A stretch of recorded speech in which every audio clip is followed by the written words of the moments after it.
In February 2009, a woman walking her dog on the outskirts of Albuquerque, New Mexico, made a gruesome discovery. She stumbled upon a bone partially buried in the desert sand. At first, she assumed it might belong to an animal, but upon closer inspection, she realized it was human. This single bone sparked a large-scale investigation that led police to uncover the remains of 11 women and an unborn child, buried in shallow graves over an area of 92 acres.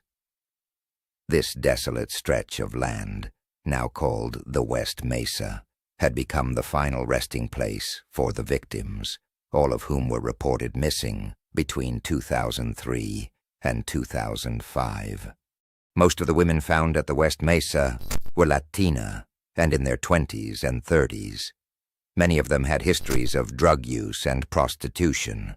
These women were part of a vulnerable population, often overlooked by society, making it difficult for investigators to connect their disappearances at first. Each of the women had family members who had long been searching for them, hoping for answers.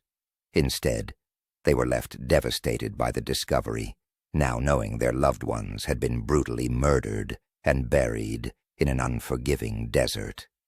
The Albuquerque police, along with the FBI, launched an extensive investigation to find the perpetrator, quickly dubbed the West Mesa Bone Collector.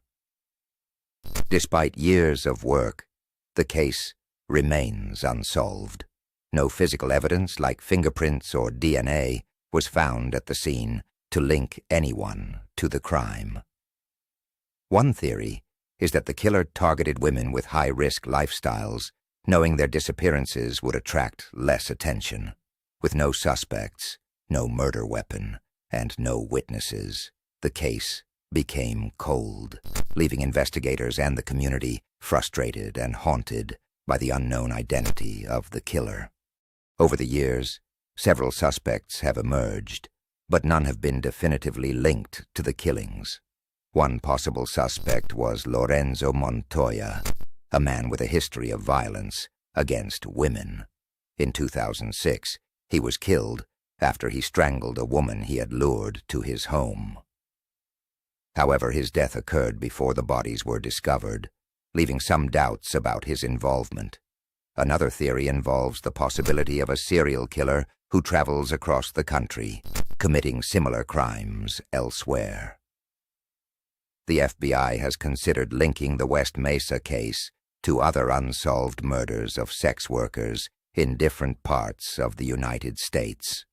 For the families of the victims, the lack of resolution is agonizing. They've organized vigils and erected memorials to honor their loved ones, but the absence of justice continues to weigh heavily on them. The West Mesa murders serve as a grim reminder of how vulnerable populations can fall through the cracks, often receiving less attention and resources in times of crisis.